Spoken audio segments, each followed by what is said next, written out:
ಅವಾಗ ತಿಂಗಳಿಗೆ 1-2 ಸಂತೆಗಳು ನಮಗೆ ಬೆಂಗಳೂರಿನಲ್ಲಿ ಸಾಮಾನ್ಯಕ್ಕೆ ರಾಗಿ ಕಣದಲ್ಲಂತೂ ನಡೆಯುತ್ತೆ. ಅಲ್ಲಿ ಇವ್ರನ್ನ ನಾವು ಕರ್ಕೊಂಡು ಹೋಗ್ತೀವಿ. ಅಲ್ಲಿ ಬಿಟ್ಟರೆ ಇಲ್ಲಾಂದ್ರೆ ಶಂಕರ ಫೌಂಡೇಶನ್ ಅಂತ ಇದೆ ಕನಕಪುರ ರಸ್ತೆಯಲ್ಲಿ, ಅಲ್ಲೊಂದ್ಸತಿ ಆಯೋಜಿಸ್ತೀವಿ. ಅಥವಾ ಬೇರೆ ಬೇರೆ ಅಪಾರ್ಟ್ಮೆಂಟ್ಗಳಲ್ಲಿ ಸಂತೆಗಳನ್ನು ಆಯೋಜಿಸ್ತೀವಿ. ಅವಾಗ ಏನಾಗುತ್ತೆ, ನಮಗೆ ಅಶ್ಯೂರ್ ಇರುತ್ತೆ ಇಲ್ಲಿರ್ತಕ್ಕಂಥ ತೊಗೊಂಬರ್ತಕ್ಕಂಥ ಉತ್ಪನ್ನ ಎಲ್ಲದೂ ಅಲ್ಲಿ ಖರ್ಚಾಗುತ್ತೆ ಅಂತೇಳಿ. ಮತ್ತೆ ವಾಪಸ್ಸು ಸೇಫಾಗಿ ಅವ್ರನ್ನ ವಾಪಸ್ ಕರ್ಕೊಂಬಂದು ತಿಪ್ಪರಿಗೆ ಬಿಡ್ತೀವಿ. ಅದು 1 ದಿವಸ ಅದು 2 ದಿವಸ ಆಗಲಿ. ಹೌದು, ಅವ್ರಿಗೆ ಅಲ್ಲಿ ಊಟ ತಿಂಡಿ ವ್ಯವಸ್ಥೆ ಎಲ್ಲ ಕೂಡ ಅಕ್ಷಯ ಕಲ್ಪನೆ ನೋಡ್ಕೊಳ್ಳುತ್ತೆ. ಅಲ್ಲಿ ಉಳ್ಕೊಳ್ಳೋ ವ್ಯವಸ್ಥೆ ಎಲ್ಲ. ಅವ್ರ ತರಕಾರಿ ಮತ್ತು ಅವ್ರನ್ನ ತಗೊಂಡು ಹೋಗ್ತೀರಿ, ವ್ಯಾಪಾರ ಮಾಡಿಸ್ತೀರಿ, ಊಟ ತಿಂಡಿ ಕೊಟ್ಟು ಮತ್ತೆ ವಾಪಸ್ ಅವರಿಗೆ ಬಿಡ್ತೀವಿ. ಅದಕ್ಕೆ ಅವರು ಅಕ್ಷಯ ಕಲ್ಪಗೆ ಏನು 1 ರೂಪಾಯಿ ಕೊಡೋದು ಅವಶ್ಯಕತೆ ಇಲ್ಲ. ಇದು ಕೃಷಿ ಪ್ರವಾಸೋದ್ಯಮ ಅಂತ ಬಂದಾಗ ರೈತರ ಮನೆಯಲ್ಲೂ ಕೂಡ ಇದು ನಡೆಯುತ್ತೆ. ನಾಳೆ ದಿವಸ ರೈತ 5-6 ಚಟುವಟಿಕೆಗಳಲ್ಲಿ ತೊಡಗಿಸ್ಕೊಂಡಿದ್ದಾಗ ಯಾರಾದ್ರೂ ಒಂದು 10 ಜನ ಅವ್ರ ಮನೆಗೆ ಬಂದು ಇದೇ ತರ ಅವ್ರ ಮನೇಲಿ ಉಳ್ಕೊಳ್ತಕ್ಕಂಥ ವ್ಯವಸ್ಥೆಗಳನ್ನ ಆದಾಗ ಅವನು ಕೂಡ ನೋಡಿ ನಮ್ಮ ತರಕಾರಿ ಇದೆ ಬೇಕಾದ್ರೆ ನೀವು ಯಾವ್ದು ಬೇಕು ಅವ್ರು ಕಿತ್ಕೊಳ್ಳಿ ಅಂತಂದ್ರೆ ಅವ್ರಿಗೆ ಅದೊಂದು ಎಂಗೇಜ್ ಮಾಡ್ದಂಗೂ ಆಗುತ್ತೆ. ಅವ್ರ ಬಗ್ಗೆ ಮಕ್ಕಳಿಗೆ ಅದ್ರ ಬಗ್ಗೆ ತಿಳುವಳಿಕೆ ಕೊಟ್ಟಂಗೂ ಆಗುತ್ತೆ. ಅವರೇ ಅವ್ರ ತರಕಾರಿನ ಕಿತ್ಕೊಳ್ತಾರೆ, ರೈತನಿಗೆ ಒಂದಿಷ್ಟು ದುಡ್ಡು ಕೊಟ್ಟು ಹೋಗ್ತಾರೆ. ಅವಾಗ ಅವ್ನು ಮಾರ್ಕೆಟ್ ಅಲ್ಲಿ ಅರ್ಧ ಸಾಲ್ವ್ ಆಯ್ತು ಅವನಿಗೆ. ಬರ್ರಿ ಬೀಗ್ರ ಊಟ ಮಾಡೋಣ. ಬಾಳ ಮಂದಾಗ್ಲಿ ತಗೋರಿ. ನಿಮ್ ಬಾಯಾರಿಕೆಯಿಂದ ಹಂಗ ಆಗ್ಲೇವಾ? ಅಂದ್ರೆ ಈಗ ಮನುಷ್ಯನಿಗೆ ಈಗ ಪ್ರತಿ ತಿಂಗಳು ಸಂಬಳ ಹೇಗೆ ಬರುತ್ತೆ, ಸೊ ಇದನ್ನ ಹಾಕೊಂಡ್ರೆ ಇವ್ರಿಗೆ ದಿವಸ ದುಡ್ಡು ಕಾಣಬಹುದು. ಬಹಳ ಅವಶ್ಯಕತೆ ಕೂಡ. ಯಾವ್ದೋ ವರ್ಷದ ಕ್ರಾಪು ತಿಂಗಳ ಕ್ರಾಪ್ ಹಾಕೊಂಡಾಗ ಅದನ್ನ ನಿರ್ವಹಣೆ ಮಾಡ್ಕೊಳಕ್ಕೂ ಆಯ್ತು, ಮನೆ ನಿರ್ವಹಣೆ ಮಾಡ್ಕೊಳಕ್ಕೂ ಆಯ್ತು. ಹೌದು, ನಮಗೆ ರೈತರಿಗೆ ಬೇಕಾಗಿರೋದೇ ವಾರ ಅಥವಾ ತಿಂಗಳ ಸಂಬಳ. ಬೇರೆ ನಾನು ಅವಾಗಲೇ ಹೇಳಿದೆ ನಿಮ್ಗೆ, ಇದರಲ್ಲಿ ಬೇರೆ ಮೂಲದಿಂದ ಯಾರಿಗೆ ಆದಾಯ ಬರ್ತಾ ಇದೆಯೋ ಅವ್ರ ತೋಟಗಳು ಮಾತ್ರ ಚೆನ್ನಾಗಿದೆ ಇವತ್ತಿನ ದಿವಸ. ಅವ್ರ ಮನೇಲಿ ಯಾರಾದ್ರೂ ಒಬ್ಬ ಕೆಲಸದಲ್ಲಿ ಇರಬೇಕು, ಅಥವಾ ಅವ್ರು ಏನೋ ಬಿಸ್ನೆಸ್ ಮಾಡ್ತಾ ಇರಬೇಕು, ಏನೋ ಒಂದು ಕಾಂಟ್ರಾಕ್ಟ್ ಮಾಡ್ತಾರೆ, ಒಟ್ಟಲ್ಲಿ ಬೇರೆ ಮೂಲ, ಕೃಷಿ ಅಲ್ಲದೆ ಬೇರೆ ಮೂಲದಿಂದ ಯಾರಿಗೆ ಆದಾಯ ಬರ್ತಾ ಇದೆ ಅವರು ಮಾತ್ರ ಕೃಷಿ ಮೇಲೆ ಇನ್ವೆಸ್ಟ್ ಮಾಡೋದಕ್ಕೆ ಸಾಧ್ಯ. ಅವ್ರ ತೋಟಗಳು ಮಾತ್ರ ಚೆನ್ನಾಗಿರ್ತವೆ. ಅವರಿಗೆ ಸಮಯಕ್ಕೆ ಸರಿಯಾಗಿ ಸ್ಪ್ರಿಂಕ್ಲರ್ ಅಳವಡಿಸ್ತಾರೆ, ಸಮಯಕ್ಕೆ ಸರಿಯಾಗಿ ಬೀಜಗಳನ್ನ ತರ್ತಾರೆ, ಸಮಯಕ್ಕೆ ಸರಿಯಾಗಿ ಉಳುಮೆ ಮಾಡಿಸ್ತಾರೆ, ಅಥವಾ ಸಮಯಕ್ಕೆ ಸರಿಯಾಗಿ ಅವರು ಲೇಬರ್ಗಳನ್ನ ತಗೊಳ್ತಾರೆ. ಆದ್ರೆ ಇವತ್ತು ಅದರಲ್ಲೇ ದುಡಿದು, ಅದರಲ್ಲೇ ತಿಂದು, ಅದರಲ್ಲೇ ಜೀವನ ಮಾಡ್ಕೊಂಡು, ಅದರಲ್ಲೇ ಮಕ್ಕಳು ಮದುವೆ ಮಾಡಿ, ಅದರಲ್ಲೇ ಅವ್ನು ಬದುಕು ಕಂಡ್ಕೋಬೇಕು ಅಂತಂದ್ರೆ ಒಬ್ಬ ಲೇಬರ್ನ ಎಕ್ಸ್ಟ್ರಾ ಕರ್ಕೊಂಡ್ಬರ್ಬೇಕು ಅಂದ್ರೆ ಅವ್ನು ಯೋಚನೆ ಮಾಡಬೇಕು, ಎಲ್ಲಿ ತರಲಪ್ಪ ದುಡ್ಡು ಅಂತ ಅಂದ್ಬಿಟ್ಟು ಅಂತ. ಆದರೆ ಬೇರೆ ಒಂದು ಆರ್ಥಿಕ ಸಹಾಯ ಇತ್ತು ಅಂತಂದ್ರೆ ಮಾಡ್ತಾರೆ. ಅದಕ್ಕೆ ಆರ್ಥಿಕ ಸಹಾಯ ಬೇಕಾ, ಹೈನೋದ್ಯಮ ಮೊದಲು ಪ್ರಾರಂಭ ಮಾಡಿ, ಅದನ್ನ ನಿಗದಿತವಾದ ಆದಾಯ ಕೊಡುತ್ತೆ. ಆ ಬಂಡವಾಳದಲ್ಲಿ ಇವನ್ನೆಲ್ಲ ಮಾಡ್ರಿ. ಇದು ಇನ್ನೊಂದಕ್ಕಾಗತ್ತೆ. ಬಟ್ ಇನ್ನೊಂದು ಮೇಜರ್ ಪ್ರಾಬ್ಲಮ್ ಇದೆ ಸರ್. ಎಲ್ಲ ಮಾಡಿದ್ವಿ ಸರ್, ನೀವು ಹೇಳಿದ್ದೆಲ್ಲ ಬೆಡ್ ಆಯ್ತು, ತರಕಾರಿ ಆಯ್ತು, ಎಲ್ಲವೂ ಆಯ್ತು, ಅವನ್ನೆಲ್ಲ ಮಾಡಿದ್ವಿ. ಮಾರ್ಕೆಟ್ ಹೇಗೆ ಸರ್? ಅದ್ರ ಬಗ್ಗೆ ನಾನು ನಿಮಗೆ ಒಂದು ಮಾತು ಹೇಳಿದೆ. ಒಂದು ಅಕ್ಷಯ ಕಲ್ಪ ಈಗ ಏನು ಕೆಲಸ ಮಾಡ್ತಾ ಇದೆ ಅಂತಂದ್ರೆ ರೈತರಿಗೂ ಮತ್ತು ಗ್ರಾಹಕರಿಗೂ ಒಂದು ಸೇತುವೆಯಾಗಿ ಕೆಲಸ ಮಾಡ್ತಾ ಇದೆ. ಅದು ಗ್ರಾಹಕರನ್ನ ರೈತರಿಗೆ ಸಂಪರ್ಕವನ್ನ ಮಾಡಿಸ್ಕೊಡ್ತಾ ಇದೆ. ನಾವು ನೇರವಾಗಿ ಗ್ರಾಹಕರಿಗೆ ಮಾರಾಟ ಮಾಡೋದ್ರ ಜೊತೆಗೆ ಗ್ರಾಹಕರನ್ನ ನಾವು ರೈತರು ಹೇಗೆ ಮಾಡ್ತಾ ಇದ್ರಿ ಅನ್ನೋದ್ರ ಬಗ್ಗೆ ಅಲ್ಲಿ ಅವ್ರನ್ನ ಇಲ್ಲಿ ಕರಿತೀವಿ. ಇಲ್ಲಿ ಕರೆದ್ಬಿಟ್ಟು ಅವ್ರಿಗೆ ಇದು ಮಾಡ್ತೀವಿ. ಜೊತೆಗೆ ನಾವು ಸಂತೆಗಳನ್ನ ಏರ್ಪಡಿಸ್ತಾ ಇದ್ದೀವಿ. ಬೆಂಗಳೂರಿನಲ್ಲಿ ಸಂತೆಗಳನ್ನು ಏರ್ಪಡಿಸ್ತೀವಿ, ಸಾವಯವ ಸಂತೆಗಳನ್ನು. ಆಮೇಲೆ ಇಲ್ಲಿ ತಿಪ್ಟೂರಿನಲ್ಲೂ ಕೂಡ ನಾವು ಸಾವಯವ ಸಂತೆಗಳನ್ನು ಏರ್ಪಡಿಸ್ತಾ ಇದ್ದೀವಿ. ನಾವೇನು ಮಾಡ್ತೀವಿ ಅಂದರೆ ರೈತರನ್ನ ನಿಮ್ಮ ಉತ್ಪನ್ನ ಏನಿದೆ ಬೆಳೆದಿರೋದನ್ನ ತಗೊಂಬನ್ನಿ, ಒಂದು ನಿಗದಿತವಾದ ಸ್ಥಳಕ್ಕೆ ತಗೊಂಬನ್ನಿ. ಸೊ ನಾವು ಅದೇ ಟೈಮಲ್ಲಿ ಗ್ರಾಹಕರ ಜೊತೆ ಹೋಗಿ ಮಾತಾಡಲಿ. ಎಲ್ಲ ಮನೆಗೂ ಹೋಗ್ಬಿಟ್ಟು ಅವ್ರಿಗೆ ಪಾಂಪ್ಲೆಟ್ ಕೊಟ್ಬಿಟ್ಟು ನೋಡಿ ಇಲ್ಲೊಂದು ಸಾವಯವ ಸಂತೆ ಆಗುತ್ತೆ, ನೀವು ಬಂದ್ಬಿಟ್ಟು ಅದರಲ್ಲಿ ನೀವು ಪರ್ಚೇಸ್ ಮಾಡ್ಬೋದು. ರೈತರ ಹತ್ರ ನೀವು ನೇರವಾಗಿ, ನಾವು ಮಧ್ಯವರ್ತಿಯಾಗಿರೋದು, ನಮಗೇನು ಕೊಡಬೇಕಾ ಅವಶ್ಯಕತೆ ಇಲ್ಲ. ಅದಕ್ಕೆಲ್ಲ ಏನೇನು ಬೇಕೋ ವ್ಯವಸ್ಥೆಗಳನ್ನು ಮಾಡ್ತೀವಿ. ಅವ್ರು ಯಾವುದೇ ರೀತಿಯ 1 ರೂಪಾಯಿ ಕೂಡ ಅವರು ಅಕ್ಷಯ ಕಲ್ಪಾಗೇನು ಕೊಡೋ ಅವಶ್ಯಕತೆ ಇಲ್ಲ. ಸೊ ತಿಪ್ಟೂರಿನಲ್ಲೇನೋ ಅದೇ ತರ ನಡೀತಾ ಇದೆ. ನೀವು ಕೇಳ್ತೀರಾ ಸರ್ ಬೆಂಗಳೂರಿಗೆ ಹೆಂಗ್ ಸರ್, ಇಲ್ಲಿಂದ ಹೊತ್ಕೊಂಡು ಹೋಗೋದು ಹೆಂಗೆ ಅವರು ಇದೆಲ್ಲ, ಅದನ್ನು ಕೂಡ ನಾವು ವ್ಯವಸ್ಥೆ ಮಾಡ್ತೇವೆ. ನಮ್ಮ ಸಂಸ್ಥೆಯಿಂದ ಒಂದು ಸಾಮಾಜಿಕ ಕಳಕಳಿಯಿಂದ ಆ ವ್ಯವಸ್ಥೆಯನ್ನು ಕೂಡ ಮಾಡ್ತಾ ಇದೀವಿ. ಇಲ್ಲಿರ್ತಕ್ಕಂಥ ರೈತರು ಮತ್ತೆ ಅವರ ತರಕಾರಿಗಳನ್ನ ಬೆಂಗಳೂರಿಗೆ ಸಾಗಾಣಿಕೆ ಮಾಡೋದು, ಅಲ್ಲಿ ಅವ್ರು ಏನು ವ್ಯಾಪಾರ ಮಾಡ್ತಾರೆ, 1 ದಿವಸ ಆಗ್ಬೋದು, ಕೆಲವು ಟೈಮ್ 2 ದಿವಸ ಆಗ್ಬೋದು, ಏನು ವ್ಯಾಪಾರ ಮಾಡ್ತಾರೆ ನಾವಲ್ಲಿ ಸಂತೆನ ಜನ ನಮ್ಮ ಗ್ರಾಹಕರನ್ನ ಸೇರಿಸಿರ್ತೀವಿ. ಅಲ್ಲಿ ಎಲ್ಲಿ ನಡೆಯುತ್ತೆ? ಸಾಮಾನ್ಯಕ್ಕೆ ರಾಗಿ ಕಣದಲ್ಲಿ ನಡೆಯುತ್ತೆ. ಸೊ ಎಲ್ಲಿ ಅದು ಒಂದೇ ಕಡೆ ಅಂತ ಇಲ್ಲ, ಎಲ್ಲಿ ನಮಗೆ ಡಿಮ್ಯಾಂಡ್ ಜಾಸ್ತಿ ಆಗುತ್ತೆ, ಎಲ್ಲಿ ಅವಕಾಶ ಇರುತ್ತೋ ಅಲ್ಲಿ ನಾವು ಹೋಗ್ಬಿಟ್ಟು ಸಂತೆಗಳನ್ನ ಮಾಡ್ತೀವಿ. ಅದು ಡಿಮ್ಯಾಂಡ್ ಕ್ರಿಯೇಟ್ ಆಗೋದು ಹೇಗೆ? ನಮ್ಮ ಗ್ರಾಹಕರು ನಮ್ಮನ್ನು ಕೇಳ್ತಾರೆ, ನಮ್ಗೆ ಯಾವತ್ತು ಸಂತೆ ನಡೆಯುತ್ತೆ, ನಮಗೆ ಇಷ್ಟು ಬೇಕಾಗಿತ್ತು ಅಂತ ಅಂದ್ಬಿಟ್ಟು ಅಂತ. ಅವಾಗ ತಿಂಗಳಿಗೆ 1-2 ಸಂತೆಗಳು ನಮಗೆ ಬೆಂಗಳೂರಿನಲ್ಲಿ ಸಾಮಾನ್ಯಕ್ಕೆ ರಾಗಿ ಕಣದಲ್ಲಂತೂ ನಡೆಯುತ್ತೆ. ಅಲ್ಲಿ ಇವ್ರನ್ನ ನಾವು ಕರ್ಕೊಂಡು ಹೋಗ್ತೀವಿ. ಅಲ್ಲಿ ಬಿಟ್ಟರೆ ಇಲ್ಲಾಂದ್ರೆ ಶಂಕರ ಫೌಂಡೇಶನ್ ಅಂತ ಇದೆ ಕನಕಪುರ ರಸ್ತೆಯಲ್ಲಿ, ಅಲ್ಲೊಂದ್ಸತಿ ಆಯೋಜಿಸ್ತೀವಿ. ಅಥವಾ ಬೇರೆ ಬೇರೆ ಅಪಾರ್ಟ್ಮೆಂಟ್ಗಳಲ್ಲಿ ಸಂತೆಗಳನ್ನು ಆಯೋಜಿಸ್ತೀವಿ. ಅವಾಗ ಏನಾಗುತ್ತೆ, ನಮಗೆ ಅಶ್ಯೂರ್ ಇರುತ್ತೆ ಇಲ್ಲಿರ್ತಕ್ಕಂಥ ತೊಗೊಂಬರ್ತಕ್ಕಂಥ ಉತ್ಪನ್ನ ಎಲ್ಲದೂ ಅಲ್ಲಿ ಖರ್ಚಾಗುತ್ತೆ ಅಂತೇಳಿ. ಮತ್ತೆ ವಾಪಸ್ಸು ಸೇಫಾಗಿ ಅವ್ರನ್ನ ವಾಪಸ್ ಕರ್ಕೊಂಬಂದು ತಿಪ್ಪರಿಗೆ ಬಿಡ್ತೀವಿ. ಅದು 1 ದಿವಸ 2 ದಿವಸ ಆಗಲಿ. ಹೌದು, ಅವ್ರಿಗೆ ಅಲ್ಲಿ ಊಟ ತಿಂಡಿ ವ್ಯವಸ್ಥೆ ಎಲ್ಲ ಕೂಡ ಅಕ್ಷಯ ಕಲ್ಪನೆ ನೋಡ್ಕೊಳ್ಳುತ್ತೆ. ಅಲ್ಲಿ ಉಳ್ಕೊಳ್ಳೋ ವ್ಯವಸ್ಥೆ ಎಲ್ಲ ಅವ್ರ ತರಕಾರಿ ಮತ್ತು ಅವ್ರನ್ನ ತಗೊಂಡು ಹೋಗ್ತೀರಿ, ವ್ಯಾಪಾರ ಮಾಡಿಸ್ತೀರಿ, ಊಟ ತಿಂಡಿ ಕೊಟ್ಟು ಮತ್ತೆ ವಾಪಸ್ ಅವರಿಗೆ ಬಿಡ್ತೀರಿ. ಅದಕ್ಕೆ ಅವರು ಅಕ್ಷಯ ಕಲ್ಪಗೆ ಏನು ₹1 ಕೊಡೋದು ಅವಶ್ಯಕತೆ ಇಲ್ಲ. ಇದಕ್ಕೆ ಯಾರು ಒಳಪಡ್ತಾರೆ? ನಮ್ಮಲ್ಲಿ ಯಾರು ಒಂದು ದೃಢೀಕರಣಗೊಂಡಿರ್ತಾರೆ ರೈತರು, ಅವ್ರು ಮಾತ್ರ. ಎಲ್ಲ ರೈತರ ಹತ್ರ ನಾವು ತಗೊಂಡಾಗ ದೃಢೀಕರಣ ಅಂದ್ರೆ ಇಷ್ಟೇ, ನಮಗೆ ಗೊತ್ತಿರಬೇಕು. ಯಾರು ಟ್ರೈನಿಂಗ್ ತಗೊಂಡಿರ್ತಾರೆ. ಆಮೇಲೆ ನಮ್ಮ ವಿಸ್ತರಣಾಧಿಕಾರಿಗಳು ಅವರನ್ನ ಮಾನಿಟರ್ ಮಾಡ್ತಾ ಇರ್ತಾರೆ. ಅವರಲ್ಲಿ ಯಾವುದೇ ರೀತಿಯಾದ ರಾಸಾಯನಿಕ ಬಳಸ್ತಾ ಇಲ್ಲ, ಸಂಪೂರ್ಣ ಸಾವಯವದಲ್ಲೇನೆ ಈ ಎಲ್ಲ ಮಾಡ್ತಾ ಇದ್ದಾರೆ ಅನ್ನೋದು ನಮಗೆ ಖಾತ್ರಿ ಇರುತ್ತೆ. ಅವ್ರು ಮಾತ್ರ ಅಲ್ಲಿಗೆ ಬಂದು ಮಾರಾಟ ಮಾಡ್ತಾರೆ ಅಷ್ಟೇ. ಓಕೆ, ದರ ಹೇಗೆ ನಿಗದಿ? ಅದು ಅವರಿಗೆ ರೈತರಿಗೆ ಬಿಟ್ಬಿಡ್ತೀವಿ, ಅವ್ರಿಷ್ಟ. ಅವ್ರಿಗೆ ನೀವೇ ಜಸ್ಟಿಫೈ ಮಾಡ್ಕೊಂಡು ನೀವು ಯಾವ ದರಕ್ಕೆ ಬೇಕಾದ್ರೂ ನೀವು ಮಾರಾಟ ಮಾಡ್ಬೋದು. ಮಾರ್ಕೆಟ್ ಡೈರೆಕ್ಟಿಗೆ ಮಾರ್ತೀರಾ ಇಲ್ಲ ಜಾಸ್ತಿಗೆ ಮಾರ್ತೀರಾ, ಅಕಸ್ಮಾತ್ ಗ್ರಾಹಕರು ಯಾಕಪ್ಪ ಇಷ್ಟು ರೇಟು ಅಂತಂದ್ರೆ ನೀವು ಅದಕ್ಕೆ ಉತ್ತರ ಕೊಟ್ಕೊಳ್ಳಿ, ನಿಮ್ಗೆ ಅವ್ರಿಗೂ ಬಿಟ್ಟಿದ್ದದು. ಓಕೆ. ಆಮೇಲೆ ಇನ್ನೂ ಒಂದು ಪ್ರಶ್ನೆ ಬರ್ತದೆ, ಏನು ಅಂತ ಹೇಳಿದ್ರೆ, ಈಗ ಬರೀ ಬೆಳೆದು ಬಿಟ್ರೆ ಅಂತಲ್ಲ, ಒಬ್ಬರು ಅದಕ್ಕೆ ನಿರಂತರವಾಗಿ ಅದನ್ನು ಕಿತ್ತು ಮಾರ್ಕೆಟಿಗೆ ಹೋಗುವಂಥದ್ದು ಕೂಡ ಅವರೇ ಮಾಡಬೇಕು. ಹೌದು, ಪ್ರತಿಯೊಂದು ಅವ್ರದ್ದೇ. ಪ್ರತಿ ವಾರ ಮಾಡ್ಬೇಕಾದ್ರೆ ಪ್ರತಿ ವಾರ ಅವರೇ ಮಾಡಿ. ಈಗ ಪ್ರತಿ ದಿವಸ ಬಂದಿದ್ದು ಏನು ಮಾಡ್ಬೇಕಾಗಾದ್ರೆ? ಯಾವುದು ಎಲ್ಲದೂ ಕೂಡ ಈಗ ನಾವು ಅದಕ್ಕೆ ಏನು ಮಾಡ್ತೀವಿ, ತಿಪ್ಟೂರಿನಲ್ಲಿ ಪ್ರತಿ ದಿವಸನೂ ಕೂಡ ಈಗ ಆಯೋಜಿಸ್ತಾ ಇದ್ದೀವಿ. ಅಂದರೆ ಒಂದೊಂದು ಏರಿಯಾದಲ್ಲಿ ಒಂದೊಂದು ಕಡೆ ಸಂತೆಗಳನ್ನು ಮಾಡ್ತಾ ಇದ್ದೀವಿ. ಸಾಮಾನ್ಯಕ್ಕೆ ಪ್ರತಿ ದಿವಸ ಹಾರ್ವೆಸ್ಟ್ ಮಾಡ್ತಾ ಇರ್ತಕ್ಕಂಥ ಇದಕ್ಕೆ ಇರೋದಿಲ್ಲ, ತುರ್ತು ಪರಿಸ್ಥಿತಿ ಇರೋದಿಲ್ಲ. ತರಕಾರಿಗೆ 2 ದಿವಸಕ್ಕೋ 3 ದಿವಸಕ್ಕೋ ಅಥವಾ ವಾರಕ್ಕೊಂದು ದಿವಸನೋ ಅಥವಾ ವಾರಕ್ಕೆ 2 ದಿವಸನೋ ಅದನ್ನ ಹಾರ್ವೆಸ್ಟ್ ಮಾಡ್ತಕ್ಕಂಥದ್ದು ಇರುತ್ತೆ. ಆ ಪ್ಲಾನ್ ಮಾಡ್ಕೊಂಡು ಅವ್ರ ಹತ್ರ ಮುಂಚೆ ತಿಳಿಸಿರ್ತೀವಿ, ಇಂಥ ದಿವಸ ಇಂಥ ಕಡೆ ಸಂತೆ ಇರುತ್ತಪ್ಪ ಅಂತ ಅಂದ್ಬಿಟ್ಟು. ಅದಕ್ಕೆ ಅವ್ರು ಪ್ಲಾನ್ ಮಾಡ್ಕೊಂಡು ಅವ್ರದನ್ನ ಕುಯ್ಲ್ ಮಾಡ್ಕೊಂಡು ತಗೊಂಡ್ಬಂದು ಮಾರಾಟ ಮಾಡ್ಕೊಳ್ತಾರೆ. ಬಟ್ ಹಾಗಾದ್ರೆ ಇಲ್ಲಿ ಬಿತ್ತನೆಯಲ್ಲೇ ಅದನ್ನ ಪ್ಲಾನ್ ಮಾಡ್ಬೇಕಾಗ್ತದೆ ನಾವು. ಇದು ವಾರಕ್ಕೆ ಒಂದ್ಸಲ, ಅಂದ್ರೆ 4 ದಿವಸಕ್ಕೆ ಇದು ಬಂತು, 4 ದಿವಸಕ್ಕೆ ಅದು ಬಂತು, ಹಂಗ್ ಮಾಡ್ಕೊಂಡ್ರೆ ಮಾತ್ರ ನಿರ್ವಹಣೆ ಇರುತ್ತೆ. ಹುಯಿ ಅಂತ ಹಾಕ್ಬಿಡೋದು, ಅದು ಬಂದ್ಬಿಡ್ತು, ನಾನು ಎಲ್ಲಿದ್ದೀನಿ, ನಾಳೆ ಮಾರ್ಕೆಟ್ ಏನಿದೆ ಅಂತ ಗೊತ್ತಿಲ್ಲ, ತಗೊಂಡೋಗಲ್ಲ ಹಾಕೋದು, ಅಲ್ಲಿ ನಷ್ಟ ಮಾಡ್ಕೊಳ್ಳೋ ಬದಲಿಗೆ ಅಕ್ಷಯ ಕಲ್ಪದ ಒಂದು ಸಂತೆ ಇದೆ ಶನಿವಾರ, ಅವತ್ತಿನ ದಿವಸಕ್ಕೆ ನಾನು ಏನ್ ಬೇಕೋ ಅದನ್ನ ರೆಡಿ ಮಾಡ್ಕೋಬೇಕು ಅಂತ ಒಂದು ವಾರದ ಮುಂಚೆನಿಂದಲೇ ಅವನಿಗಲ್ಲೇ ಮನೆಯಲ್ಲೇ ತಯಾರಿ ನಡೀತಾ ಇರುತ್ತೆ. ಅವನ ಕುಟುಂಬದಲ್ಲಿ ಭಾನುವಾರ ಸಂತೆ ಇದೆ, ಅವತ್ತಿಗೆ ಏನೇನು ತಗೊಂಡೋಗ್ಬೇಕು ಅನ್ನೋ ತಯಾರಿ ನಡೀತಾ ಇರುತ್ತೆ. ಓಕೆ, ಹಾಗಾದ್ರೆ ಈಗ ನೋಡ್ತಾ ಇರೋರಿಗೆ ಸುಮಾರು ಜನಕ್ಕೂ ಇದು ಆಸೆ ಬಂದಿರ್ಬೋದು. ಈಗ ನಮ್ಮ ಸ್ಥಳಕ್ಕೂ ಇವ್ರು ಬರ್ತಾರ, ಮಾರುಕಟ್ಟೆ ಏನಾದ್ರು ನಮಗೇನಾದ್ರು ತರಕಾರಿ ಅಕ್ಷಯ ಕಲ್ಪನೆ ಬರಬೇಕು ಅಂತ ಇಲ್ಲ. ಅಕ್ಷಯ ಕಲ್ಪ ಒಂದು ಮಾದರಿಯಾಗಿ ಕೆಲಸ ಮಾಡ್ತಾ ಇದೆ. ಆ ತರ ರೈತರುಗಳೇ ಸಂಘಟಿತರಾಗಿ ಆ ಊರಿನಲ್ಲಿ ಈ ಕೆಲಸನ ಮಾಡ್ಕೋಬಹುದು. ಹೌದು, ಒಂದು ಮಾರ್ಗದರ್ಶನ, ನಾನು ಹೇಳಿದೆ ರೋಡ್ ಮ್ಯಾಪ್ ಮಾತ್ರ ನಾವು ಹಾಕೊಡ್ತಾ ಇದೀವಿ. ಆ ರೋಡ್ ಮ್ಯಾಪ್ ಉಪಯೋಗಿಸಿ ಯಾರು ಬೇಕಾದ್ರೂ ಮಾಡ್ಬೋದು. ನೀವೇ ಕಟ್ಟಿ ಅಲ್ಲಲ್ಲೇ ಒಂದು ಬಳಗಗಳನ್ನ ಕಟ್ಕೊಳ್ಳೋದು, ಆ ಒಂದು ತಾಲೂಕಲ್ಲೋ ಅಥವಾ ಆ ಒಂದು ಜಿಲ್ಲೆನಲ್ಲೋ ಒಂದಿಷ್ಟು ಬಳಗಗಳನ್ನ ಕಟ್ಕೊಳ್ಳೋದು, ಅವರು ಪ್ರತಿ ತಿಂಗಳು ಎಲ್ಲರೂ ಒಂದು ಕಡೆ ಸಭೆ ಸೇರೋದು, ರೂಪರೇಷೆಗಳನ್ನ ಸಿದ್ಧಪಡಿಸೋದು, ಎಲ್ಲೆಲ್ಲಿ ಮಾರಾಟ ಮಾಡಬೇಕು ಅಂತ ತೀರ್ಮಾನ ಮಾಡೋದು, ಒಂದಿಷ್ಟು ಜನ ಹೋಗ್ಬಿಟ್ಟು ಗ್ರಾಹಕರ ಹತ್ರನೂ ಮಾತಾಡೋದು. ಇದನ್ನ ಯಾರು ಬೇಕಾದ್ರೂ ಮಾಡ್ಬೋದು, ರೈತರುಗಳೇ ಮಾಡ್ಕೊಳ್ತಕ್ಕಂಥ ಕೆಲಸ. ಇದನ್ನ ನಾವೊಂದು ರೋಡ್ ಮ್ಯಾಪ್ ಹಾಕೊಡ್ತಾ ಇದೀವಿ, ನೋಡಪ್ಪ ಹೀಗೋದ್ರೆ ಹೀಗಾಗತ್ತೆ, ಹೀಗೆ ಮಾಡ್ಬೋದು ಅಂತ ಅಂದ್ಬಿಟ್ಟು ಖಂಡಿತ ಮಾಡ್ಬೋದು. ಓಕೆ, ಆಲ್ರೆಡಿ ಚುಕ್ಕಿ ನಂಜನಸ್ವಾಮಿ ಅವರು ಈ ಕೆಲಸ ಮಾಡ್ತಿದ್ದಾರೆ. ಖಂಡಿತ ತಮ್ಮ ಫಾರ್ಮ್ ಇಂದ. ಆಮೇಲೆ ಅಪಾರ್ಟ್ಮೆಂಟ್ಗಳು ಮನ್ಸು ಮಾಡಿದ್ರೆ ಸರ್, ನೋಡಿ, ಒಂದು 2-3 ಸಾವಿರ ಮನೆ ಒಂದೇ ಕಡೆ ಸಿಗುತ್ತೆ ನಮಗೆ. ಅವ್ರಿಗೆ ಒಳ್ಳೆ ತರಕಾರಿ ಸಿಗುತ್ತೆ, ನಿಜಕ್ಕೂ ಒಳ್ಳೆ ಬೆಲೆ ಕೊಡ್ತಾರೆ. ಪ್ರಾಬ್ಲಮ್ ಏನಂದ್ರೆ ಒಳ್ಳೇದು ಸಿಗೋದಿಲ್ಲ ಅವ್ರಿಗೆ, ಅನಿವಾರ್ಯ ಎಲ್ಲ ಹೋಗಿ ತಗೊಂಡ್ಬಂದ್ಬಿಡ್ತಾರೆ. ವಾರಕ್ಕೊಂದು ಏನಾದ್ರು ಹಿಂಗ ಸಂತೆ ನಡೆದು ಅವ್ರಿಗೆ ಒಂದು ಫಿಕ್ಸ್ ಮಾಡ್ಕೊಂಡ್ಬಿಟ್ರೆ ಒಂದು ಜಾಗ ಸಾಕು ಸರ್. ಕರೆಕ್ಟ್. ಅಪಾರ್ಟ್ಮೆಂಟ್ ನವ್ರು ಯೋಚನೆ ಮಾಡ್ತಾ ಇರ್ರಿ, ಒಂದ್ ಕಡೆ ಇದೀರಿ, ಒಂದು ಸಣ್ಣ ಜಾಗ ಕೊಡ್ರಿ ಅವ್ರಿಗೆ ಒಗ್ಗಟ್ಟಾಗಿ ನಿಮ್ಮ ಅಪಾರ್ಟ್ಮೆಂಟ್ ಅಲ್ಲಿ. ನಾವು ಬಂದು ಅದನ್ನ ಏನಿದೆ ವ್ಯವಸ್ಥೆಗಳನ್ನ ಮಾಡ್ತೀರಿ. ನೋಡಿ, ಇನ್ನೇನ್ ಬೇಕು ನಿಮ್ಗೆ ಅಲ್ವಾ? Okay sir. ಅದ್ಭುತ. ಇದು ಹೀಗೆ ಎಲ್ಲಾ ಬೆಡ್ಗಳು ನೋಡ್ಕೊಂಡ್ ಬರೋಣ ಏನೇನಿದೆ ಅಂತ. ಒಂದೊಂದು ಬೆಡ್ ಮೇಲೂ ಕೂಡ ತರಕಾರಿಗಳಿದೆ, ನಿಮ್ಗೆ ಅರ್ಥ ಆಗುತ್ತೆ.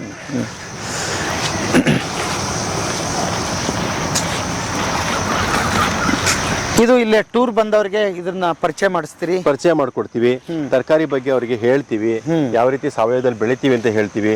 ಆಮೇಲೆ ಅವ್ರಿಗೆ ಇನ್ನೊಂದು ಸ್ವಾತಂತ್ರ್ಯ ಕೊಡ್ತೀವಿ. ನಮ್ಗೆ ಇಲ್ಲಿ ಯಾನಿಗೆ ಬೆಲೆ ಜಾಸ್ತಿ ಅಂತಂದ್ರೆ ಅವ್ರಿಗೊಂದು ಸ್ವಾತಂತ್ರ್ಯ ಏನಪ್ಪಾ ಅಂದ್ರೆ, ನಿಮಗೆ ಎಷ್ಟು ಬೇಕೋ ಅಷ್ಟು ತರಕಾರಿನ ನೀವೇ ಕಿತ್ಕೊಳ್ಳೋದು. ಅವ್ರ ಮಕ್ಕಳುಗಳು ಎಲ್ಲ ಎಂಜಾಯ್ ಮಾಡ್ತಾರೆ ಅದನ್ನ. ಅವ್ರು ಕಿತ್ಕೊಂಡ್ಬಿಟ್ಟು ಅಲ್ಲಿ ಕೊಡ್ತಾರೆ, ನಾವು ಅದನ್ನ ತೂಕ ಮಾಡ್ಬಿಟ್ಟು ಅದ್ರ ಬೆಲೆ ಏನಿರುತ್ತೆ ಅಂದ್ಬಿಟ್ಟು ಅದೆಲ್ಲ ರೆಡಿ ಮಾಡಿ ಇಟ್ಟಿರ್ತೀವಿ ಬಿಲ್ನ. ಹೋಗ್ಬೇಕಾದ್ರೆ ಅವ್ರ ತರಕಾರಿನ ಅವ್ರು ತಗೊಂಡು ಹೋಗ್ತಾರೆ, ಅವರೇ ಕಿತ್ಕೊಂಡು ಅವರೇ ತಗೊಂಡು ಹೋಗ್ತಾರೆ. ಸೊ ಇದು ಕೃಷಿ ಪ್ರವಾಸೋದ್ಯಮ ಅಂತ ಬಂದಾಗ ರೈತರ ಮನೇಲೂ ಕೂಡ ಇದು ನಡೆಯುತ್ತೆ. ನಾಳೆ ದಿವಸ ರೈತ 5-6 ಚಟುವಟಿಕೆಗಳಲ್ಲಿ ತೊಡಗಿಸ್ಕೊಂಡಿದ್ದಾಗ, ಯಾರಾದ್ರೂ ಒಂದು 10 ಜನ ಅವ್ರ ಮನೆಗೆ ಬಂದು ಇದೇ ತರ ಅವ್ರ ಮನೇಲಿ ಉಳ್ಕೊಳ್ತಕ್ಕಂಥ ವ್ಯವಸ್ಥೆಗಳನ್ನ ಆದಾಗ, ಅವನು ಕೂಡ ನೋಡಿ ನಮ್ಮ ತರಕಾರಿ ಇದೆ ಬೇಕಾದ್ರೆ ನೀವು ಯಾವ್ದು ಬೇಕು ಅವ್ರು ಕಿತ್ಕೊಳ್ಳಿ ಅಂತಂದ್ರೆ ಅವ್ರಿಗೆ ಅದೊಂದು ಎಂಗೇಜ್ ಮಾಡ್ದಂಗೂ ಆಗುತ್ತೆ, ಅವ್ರ ಬಗ್ಗೆ ಮಕ್ಕಳಿಗೆ ಒಂದು ಅದ್ರ ಬಗ್ಗೆ ತಿಳುವಳಿಕೆ ಕೊಟ್ಟಂಗೂ ಆಗುತ್ತೆ. ಅವರೇ ಅವ್ರ ತರಕಾರಿನ ಕಿತ್ಕೊಳ್ತಾರೆ, ರೈತನಿಗೆ ಒಂದಿಷ್ಟು ದುಡ್ಡು ಕೊಟ್ಟು ಹೋಗ್ತಾರೆ. ಅವಾಗ ಅವ್ನು ಮಾರ್ಕೆಟ್ ಅಲ್ಲಿ ಅರ್ಧ ಸಾಲ್ವ್ ಆಯ್ತು ಅವನಿಗೆ. ಅವನೆಲ್ಲೂ ಹೋಗ್ಬೇಕಾಗಿಲ್ಲ. ನಾವು ಮೊಬೈಲ್ ತಗೊಳಕ್ಕೆ ಮೊಬೈಲ್ ಅಂಗಡಿಗೆ ಹೋಗ್ತೀವಿ, ಹೌದಾ? ಮತ್ತೊಂದು ಚಪ್ಪಲಿ ತಗೋಬೇಕು ಅಂದ್ರೆ ಚಪ್ಪಲಿ ಅಂಗಡಿಗೆ ಹೋಗ್ತೀವಿ. ತರಕಾರಿ ತಗೋಬೇಕು ಅಂದ್ರೆ ತರಕಾರಿ ಬೆಳೆದಿರೋ ಕಡೆ ಬರ್ಬೇಕು ಅವರು. ಹೌದು ಹೌದು, ಒಳ್ಳೆ ಕಾನ್ಸೆಪ್ಟ್ ಇದು. ನಾವ್ ಯಾಕೆ ಹಂಗೆ ಥಿಂಕ್ ಹೌದು ನೋಡ್ರಿ, ಕರೆಕ್ಟ್. ನಾನು ಒಂದು ದೊಡ್ಡ ಉದ್ಯಮಗಾರ, ಒಂದು ಉದ್ಯಮ ಮಾಡಿದ್ದೀನಿ, ಜನನ್ನ ಕರೆಯೋದು ಮತ್ತು ಕರ್ಸೋದು ನಾನೇ ಕ್ರಿಯೇಟ್ ಮಾಡ್ಕೋಬೇಕು ಅಂತ. ಆ ಥರ ಮಾಡ್ಕೋಬೇಕು. ನಾವ್ಯಾಕೆ ನಾವು ಹಿಡ್ಕೊಂಡು ಅವ್ರ ಮನೆ ತಗೊಳ್ಳಿ ಅಂತ ಬೇಡ ನೋಡಿ, ಒಂದ್ ಬೆಂಕಿಪಟ್ಟಣ ಬಾಚಣಿಕೆ ಮಾಡಿದವನ್ ಕೂಡ ನಿಗದಿತ ಸ್ಥಳ ಇದೆ ಅವನಿಗೆ, ನೀನ್ ಇಲ್ಲೇ ಬಂದು ತಗೊಂಡೋಗ ಅಂತ. ನಾವ್ಯಾಕೆ ಇಷ್ಟೆಲ್ಲ ಇದನ್ನ ಮಾಡಿ ರೋಡ್ ಅಲಿತಾ ಇದೀವಿ, ನಮ್ ತರಕಾರಿ ತಗೊಳ್ಳಿ, ನಮ್ಮ ಇದು ತಗೊಳ್ಳಿ, ಅದು ತಗೊಳ್ಳಿ ಅಂತ ಅಂದ್ಬಿಟ್ಟು ಅವ್ರು ಬರ್ಬೇಕು ಇಲ್ಲಿಗೆ, ನೋಡ್ಬೇಕು ಅವರು ನಾವೇನ್ ಕಷ್ಟ ಪಡ್ತಾ ಇದೀವಿ, ಏನ್ ಎಫರ್ಟ್ ಆಗ್ತಾ ಇದೀವಿ, ಯಾವ ರೀತಿ ಮಾಡ್ತಾ ಇದೀವಿ, ನಮ್ಮ ಆಹಾರ ಎಲ್ಲಿಂದ ಬರ್ತಾ ಇದೆ ಅಂತಕ್ಕಂಥದ್ದು ಗ್ರಾಹಕರಿಗೆ ಗೊತ್ತಾಗ್ಬೇಕು. ಆ ಅವೇರ್ನೆಸ್ ಕ್ರಿಯೇಟ್ ಮಾಡೋ ಕೆಲಸ ಅಕ್ಷಯಕಲ್ಪ ಮಾಡ್ತಾ ಇದೆ. ಗ್ರಾಹಕರೇ, ನಿಮ್ಮ ಆಹಾರ ಎಲ್ಲಿಂದ ಬರ್ತಾ ಇದೆ ಅಂತ ಬನ್ನಿ, ನೋಡ್ ಬನ್ನಿ, ಇಲ್ಲಿ ಹೇಗ್ ಬರ್ತಾ ಇದೆ ಅಂತ ನೋಡ್ ಬನ್ನಿ. ಮೂಲ ಉದ್ದೇಶ ಮಾರುಕಟ್ಟೆ ಅಲ್ಲ, ಅವ್ರಿಗೊಂದು ಜ್ಞಾನ ಕೊಡುವಂತದ್ದು ಹೇಗೆ ಅಂತ, ಮತ್ತು ನಿಮ್ಮ ಪೀಳಿಗೆ ಮುಂದುವರಿಸಲಿ ಇದನ್ನ. ಹೌದು ಹೌದು. ಅದ್ಭುತ ಸರ್. ನನ್ನ ಹೆಸರು ಮರಿಗೌಡ ಅಂತ ಸರ್. ಎಲ್ಲಿಂದ ಬರ್ತಾ ಇದ್ದೀವಿ ಸರ್? ಪಾಂಡವಪುರ, ಮಂಡ್ಯ ಜಿಲ್ಲೆ. ಓಕೆ, ಎಲ್ಲ ಫ್ಯಾಮಿಲಿ ಸಮೇತ ಬಂದಿದ್ದೀರಿ? ಹೌದು ಸರ್. ಇದ್ರ ಬಗ್ಗೆ ಏನಂತಂದ್ರೆ ನಾನು ಸುತ್ತೂರು ಜಾತ್ರೆ ವರ್ಷಕ್ಕೆ ಹೋಗಿದ್ದೆ. ಅಲ್ಲಿ ಇವ್ರದ್ದೊಂದು ಸ್ಟಾಲ್ ಹಾಕಿದ್ರು. ಆ ಸ್ಟಾಲಲ್ಲಿ ಇದಕ್ಕೆ ಸಂಬಂಧಪಟ್ಟಂತೆ ಕೆಲವು ಮಾಹಿತಿಗಳನ್ನು ಪ್ರದರ್ಶನ ಮಾಡಿದರು. ಮತ್ತು ರೈತರಿಗೆ ಸಂಬಂಧಪಟ್ಟಂತೆ ಈ 3 ಅಂಗಗಳದ್ದು, ಯಾವುದು ವೆಜಿಟೇಬಲ್ಲು ಮತ್ತು ಡೈರಿ ಮತ್ತು ಇದಕ್ಕೆ ಸಂಬಂಧಪಟ್ಟಂತೆ ಇದನ್ನು ಟ್ರೈನಿಂಗು ಮತ್ತು ಅದಕ್ಕೆ ಇದನ್ನು ನೋಡೋದಕ್ಕೆ ಅವಕಾಶ ಇದೆ ಅಂತ ಅವ್ರು ಹೇಳ್ತಾ ಇದ್ರು. ಸೊ ಅದನ್ನು ನೋಡಿಕೊಂಡು ನಮ್ಮ ಸ್ನೇಹಿತರೊಬ್ಬರು ಅವ್ರನ್ನ ಕಾಂಟ್ಯಾಕ್ಟ್ ಇಟ್ಕೊಂಡು ಅವ್ರ ಜೊತೆ ಬಂದೆ. ಓಕೆ. ಅವರು ಜನಪದ ಸೇವಾ ಟ್ರಸ್ಟಲ್ಲಿ ಅವರು ಟ್ರಸ್ಟ್ ನಡೆಸ್ತಾ ಇದ್ದಾರೆ. ಸೊ ಆ ಟ್ರಸ್ಟಲ್ಲಿ ನನಗೂ ಆಸಕ್ತಿ ಇರೋದ್ರಿಂದ ಟ್ರಸ್ಟ್ ವತಿಯ ಕಡೆಯಿಂದ ಅವರು ಬಂದಿದ್ದಾರೆ. ಅಲ್ಲಿ ಕಮಿಟಿಯವ್ರ ಜೊತೆ ಮಾತಾಡ್ತಾ ಇದ್ದಾರೆ. ಬದುಕೆ ಅದಕ್ಕೆ ನಾವು ಇವ್ರಲ್ಲಿ ಮೇಡಮ್ ಕರ್ಕೊಂಡು ಸ್ವಲ್ಪ ಮಾಹಿತಿ ಕೊಡಿ ಅಂತ ಇವ್ರು ಕರ್ಕೊಂಬಂದು ಕೇಳ್ತಾ ಇದ್ದೀನಿ. ಏನು ಅನಿಸ್ತಾ ಇದೆ ಸರ್? ತುಂಬ ಕುತೂಹಲ ಇದೆ. ಅದೇ ಇದೆಲ್ಲ ಗಿಡಗಳೆಲ್ಲ ತೋರಿಸ್ತಿದ್ದಾರೆ. ನಾವೆಲ್ಲ ಒಂದೊಂದೇ ಕೊತ್ತಂಬರಿ ಸೊಪ್ಪು ಒಂದೇ ನೋಡಿದ್ದು, ಈಗ 2 ಥರ ತೋರಿಸ್ತಿದ್ದಾರೆ ಇವರು. ಖುಷಿ ಆಗ್ತಿದೆ. ಮತ್ತು ಅದೊಂದು ಅದೇ ಪೆಪ್ಪರ್ಮೆಂಟ್ ಇದೆಯಲ್ಲ, ಅದು ನಾವು ಆವಾಗವಾಗ ಚಿಕನ್ನಲ್ಲಿ ಈಗಲೂ ಸಹ ನಾವು ಬಾಯಾರಿಕೆ ಆದಾಗ ತಿಂತೀವಿ ಅದನ್ನು, ಪೆಪ್ಪರ್ಮೆಂಟ. ಅದು ಒಂದು ರಿಯಲ್ ಆಗಿ ಆ ಎಲೆ ಬಾಯಿಗೆ ಹಾಕೊಂಡಾಗ ತುಂಬ ಖುಷಿ ಆಯಿತು, ತಿನ್ಬೇಕು ಇನ್ನೊಂದ್ಸಾರಿ ಅನ್ನಿಸ್ತು. ತುಂಬ ಚೆನ್ನಾಗಿದೆ. ಮಕ್ಕಳನ್ನು ಕರ್ಕೊಂಡ್ಬಂದಿದ್ವಿ ಸರ್, ರಜಾ ಹಾಕ್ಬಿಟ್ಟು ಅವರು ಬಂದಿದ್ದಾರೆ ಪಾಪ ನಮಗೋಸ್ಕರ. ಇವರು ಮೈದ್ನ, ಇವ್ರ ಮಗಳು ಕರ್ಕೊಂಡು ಬಂದಿದ್ವಿ. ಸೊ ಇದೇನು ಸರ್ ಇದು? ಇದು ಒಂದೆಲಗ ಬ್ರಾಹ್ಮಿ ಅಂತ ಕರೀತಾರಲ್ಲ ಅದು. ನೋಡಿ, ಇದು ನಮ್ಮ ಮೆದುಳಿನ ರಚನೆಯ ಆಕಾರದಲ್ಲೇ ಇದೆ. ಅದರ ಅರ್ಥ ನಮ್ಮ ಬ್ರೈನ್ಗೆ ಒಳ್ಳೆ ಟಾನಿಕ್ ಅಂತ. ಅದರಲ್ಲೂ ಮಕ್ಕಳಿಗೆ ನೆನಪಿನ ಶಕ್ತಿಗೆ ತುಂಬಾ ಕೆಲಸ ಮಾಡುತ್ತೆ. ದೊಡ್ಡವರಿಗೆ ಅಲ್ಜಿಮಿರ್ಸ್ ಅಂತ ಒಂದು ಕಾಯಿಲೆ ಬರುತ್ತಲ್ಲ, ಮರವಿನ ರೋಗ, ಅದನ್ನ ತಡೆಗಟ್ಟುತ್ತೆ ಇದು. ಇದು ನಮಗೆ ಮಾರ್ಕೆಟ್ ಅಲ್ಲಿ ಸಿಗಲ್ಲ. ದೊಡ್ಡ ಮನೆ ಹೇಳಿದ 4ನೇ ಸೊಪ್ಪು ಸಿಗೋದು, 5ನೇ ಸೊಪ್ಪಾಗಿ ಇದು ಸಿಗೋದಿಲ್ಲ. ಸೊ ಇದು ನಮ್ಮಲ್ಲಿ ಮಾರಾಟ ಆಗುತ್ತೆ. ಆಯ್ತಾ? ನಮ್ಮ ಆ್ಯಪಲ್ಲಿ ಇದ್ರ ಬಗ್ಗೆ ಇರುತ್ತೆ. ಅವ್ರಿಗೆ ಯಾರಿಗೆ ಎಷ್ಟು ಬೇಕಾದ್ರೂ ಕೂಡ 1/4 kg ಬೇಕೋ, 100 ಗ್ರಾಮ್ ಬೇಕೋ, 200 ಗ್ರಾಮ್ ಬೇಕೋ ಬೇಕಾದ್ರೆ ಬುಕ್ ಮಾಡ್ಕೋಬೋದು. ಇದರಲ್ಲಿ ತಂಬುಳಿ ಮಾಡ್ತಾರೆ, ಪಲ್ಯ ಮಾಡ್ತಾರೆ, ಸಾಂಬಾರು ಮಾಡ್ತಾರೆ. ಇದನ್ನ ಹಾಗೆ ಕೂಡ ಹಾಕೊಂಡು ತಿನ್ಬೋದು. ಸ್ವಲ್ಪ ಕಿರುಗಹಿ ಇರುತ್ತೆ. ಇದ್ರಲ್ಲಿ ಜ್ಯೂಸ್ ಮಾಡ್ತಾರೆ, ಒಂದೆಲಗ ಜ್ಯೂಸ್ ಮಾಡ್ತಾರೆ. ಸೊ ಇದು ಅದರಲ್ಲೂ ಹೇರಳವಾಗಿ ಮಕ್ಕಳಿಗೆ ತುಂಬಾ ವಿಶೇಷವಾಗಿ ಬ್ರೈನ್ ಟಾನಿಕ್ ಆಗಿ ಉಪಯೋಗ ಆಗುತ್ತೆ ಇದು. ನೀವು ಬ್ರಾಹ್ಮಿ ಆಮ್ಲಕೇಶ ತೈಲ ಕೇಳಿರ್ಬೇಕು. ಆ ಬ್ರಾಹ್ಮಿ ಆಮ್ಲಕೇಶ ತೈಲಕ್ಕೆ ಇದನ್ನೇ ಇದ್ರ ಎಲೆನೇ ಹಾಕೋದು ಅದಕ್ಕೆ. ಈ ತರದ್ದು ಸಾಕಷ್ಟಿವೆ. ಏನಂತ ಬರುತ್ತೆ? ಅಕ್ಷಯಕಲ್ಪ. ಪ್ಲೇಸ್ಟೋರ್ಗೆ ಹೋಗ್ಬಿಟ್ಟು ಅಕ್ಷಯಕಲ್ಪ ಅಂತ ಅಕ್ಷಯಕಲ್ಪದ ಆ್ಯಪ್ ಇದೆ, ಅದು ಡೌನ್ಲೋಡ್ ಮಾಡ್ಕೊಂಡ್ರೆ ಈಗ ಸದ್ಯಕ್ಕೆ ನಮಗೆ ಬೆಂಗಳೂರು, ಚೆನ್ನೈ, ಹೈದರಾಬಾದು, ತುಮಕೂರು ಮತ್ತು ತಿಪ್ಟೂರು, ಮೈಸೂರು ಇಷ್ಟು ಕಡೆ ನಮ್ಮದು ಸೇವೆಗಳು ಇದೆ. ಅವ್ರು ಯಾರು ಬೇಕಾದರೂ ಆರ್ಡರ್ ಮಾಡ್ಬೋದು. 7 ಗಂಟೆ ಒಳಗಡೆ ನೀವು ಆರ್ಡರ್ ಮಾಡಿದ್ರೆ ನಾಳೆ ಬೆಳಗ್ಗೆ ನಿಮ್ಮ ಮನೆಗೆ ಇದು ಡೆಲಿವರಿ ಆಗುತ್ತೆ. ಎಲ್ಲ ವಸ್ತುಗಳು ಕೂಡ. ಸೂಪರ್.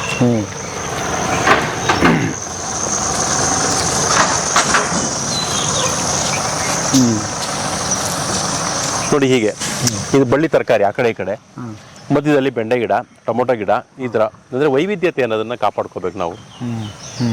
ಒಂದೇ ಮಾದರಿಯ ಬೆಳೆಯನ್ನು ಬೆಳೆದು ಬಿಟ್ರೆ ಅದಕ್ಕೆ ರೋಗ ಮತ್ತು ರುಜಿನ ಬಂದಾಗ ಹೋದರೆ ಪೂರ್ತಿ ಹೊಟ್ಟೋಗ್ಬಿಡುತ್ತೆ ನಮಗೆ. ಇದ್ರಲ್ಲಿ ಬೆಂಡೆಕಾಯಿ ಹೋಯ್ತಾ, ಬೆಂಡೆಕಾಯಿ ಮಾತ್ರ ಹೋಗುತ್ತೆ, ಹಾಗಲಕಾಯಿಗೆ ಏನೂ ಆಗಲ್ಲ. ಹಾಗಲಕಾಯಿ ರೋಗ ಬಂತ, ಹಾಗಲಕಾಯಿ ಮಾತ್ರ ಹೋಗುತ್ತೆ, ಬೆಂಡೆಕಾಯಿಗೆ ಏನೂ ಆಗೋದಿಲ್ಲ. ಯಾವುದಾದ್ರೂ ಒಂದು ನಮ್ಮನ್ನ ಕೈ ಹಿಡಿಯುತ್ತೆ, ಕಾಪಾಡುತ್ತೆ. ಅಂದ್ರೆ ಇದು ಪೂರ್ಣ ಪ್ರಮಾಣವಾಗಿ ತಗೋಬೇಕು ಸರ್. ಹೌದು. ಇದು ಪಾರ್ಟ್ ಟೈಮ್ ತಗೊಂತೀನಿ ಅಂದ್ರೆ ಆಗೋ ಕೆಲಸ ಅಲ್ವಾ? ಇಲ್ಲಿ ಮನೇಲಿ ಹೆಣ್ಮಗಳು ಇದಕ್ಕೆ ಅಂತಲೇ ಆಕೆ ತನ್ನ ಸಮಯವನ್ನು ಕೊಟ್ಬಿಡ್ಬೇಕು. ದಿನಕ್ಕೆ 2 ಗಂಟೆ ಕೆಲಸ ನನಗೆ ತರಕಾರಿ ಕೈ ತೋಟದಲ್ಲಿ ಅಂತಂದ್ಬಿಟ್ಟು ಅಂತ ರೈತ ಮಹಿಳೆಯರು ಕೊಟ್ಟರೆ ಖಂಡಿತ ಶ್ರದ್ಧೆಯಿಂದ ಖಂಡಿತ ಚೆನ್ನಾಗಾಗಲ್ಲ. ಅಲ್ಲ ನಿಮ್ಮ ಲೆಕ್ಕ ನೋಡಿದ್ರೆ ಈಗ 1 ಲಕ್ಷ ಚಿಲ್ಲರೆ ಅಲ್ಲ, ಅದು ಒಂದು ಮಾಡಲ್ 1 ಎಕರೆ ಮಾತ್ರ ಇದೆ ಅಂತ ಅನ್ನೋಂಥವ್ರು ಇದನ್ನ ಮಾಡ್ಕೋಬಹುದು. ಇದನ್ನೇ 1 ಮಾಡ್ಕೋಬಹುದು. ಲಕ್ಷಕ್ಕಿಂತ ಸಂಬಳ ಎಲ್ಲಿ ಇನ್ನೇನ್ ಸಿಗುತ್ತೆ ಬೇಕು ಹೇಳಿ? ಹಾ ಇನ್ನೇನ್ ಬೇಕು? ಆಮೇಲೆ ಆರೋಗ್ಯ ಉಳಿತು, ನೆಮ್ಮದಿ ಉಳಿತು, ಜಂಜಾಟ ತಪ್ಪು. ಇಲ್ಲಿ ಓಡಾಡ್ತಾರೆ, ನಿಮ್ಗೆ ಎಷ್ಟು ಖುಷಿ ಆಗುತ್ತೆ. ಹೌದು, ಒಂದು ಫೀಲೇ ಬೇರೆ ಆಗುತ್ತೆ. ಹಾ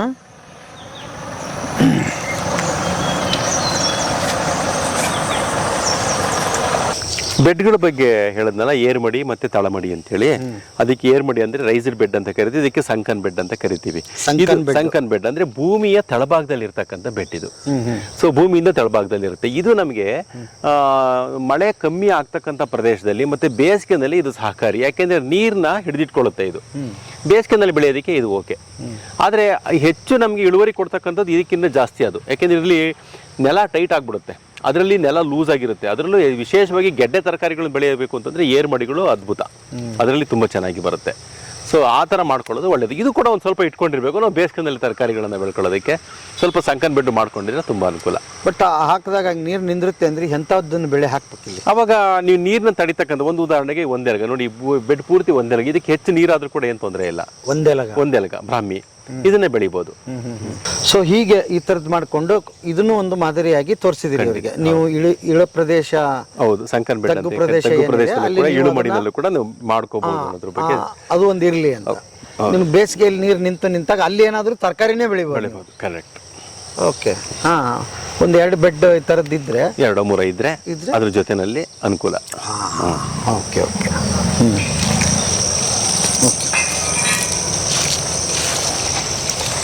ಮತ್ತೆ ಸರ್, ಈಗ ಈರುಳ್ಳಿ ಅಲ್ಲೆಲ್ಲ ಜೇನು ಪೆಟ್ಟಿಗೆಗಳನ್ನ ಇಟ್ಟಿದ್ದೀವಿ. ಜೇನು ಪೆಟ್ಟಿಗೆಯಿಂದ ಜೇನು ಬಹಳ ಮುಖ್ಯ.